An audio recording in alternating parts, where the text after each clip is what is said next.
ცხოროწყუში არასრულწლოვანმა არასრულწლოვანი დაჭრა. სოფელ ნაფიჩხოვოში თანატოლებს შორის კონფლიქტისას ერთმა მეორეს დანით დაზიანებები მიაყენა.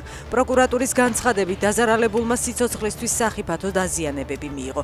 დაკავებულ არასრულწლოვანს ბრალი დამამძიმებელ გარემოებაში ჩადენილი განზრახ მკვლელობის მცდელობის ფაქტზე წაუყენეს. მას 20 წლამდე პატიმრობა ემუქრება.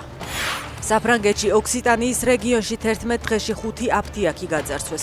დაკავებულია საქართველოს 2 მოქალაქე. ფრანგული მედიის ინფორმაციით მათ ჯამში $1500 მედიკამენტები და კოსმეტიკური საშუალებები მოიპარეს. ბრალდებულები ქალაქ აჟენში დააკავეს. რუსებმა ბალისტიკური რაკეტით გაანადგურეს ვორონოვების ოჯახი, დაიღუპნენ მშობლები და 3 ბავშვი. როდესაც ვამბობთ, რომ გჭირდება რაკეტები თავის დასაცავად, ვსაუბრობთ ასეთი ოჯახების სიცოცხლეზე, აცხადებს ზელენსკი. როიტერსის ინფორმაციით გასულ ღამეს რუსეთმა სავარაუდოდ წელს პირველად გამოიყენა ჩრდილოკორეული რაკეტა.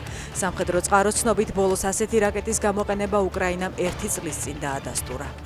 Wildberries-ი ყაზახეთში სასაწყობე სივრცეებს ეძებს. ინტენსიური დაბომბების გამო კომპანიას ინფრასტრუქტურის რუსეთიდან გადატანა სურს. ბოლო რამდენიმე კვირაა უკრაინა ერთმანეთის მიყოლებით ანადგურებს საწყობებს, რომლებსაც რუსეთის სამხედრო დანიშნულებისთვის იყენებს.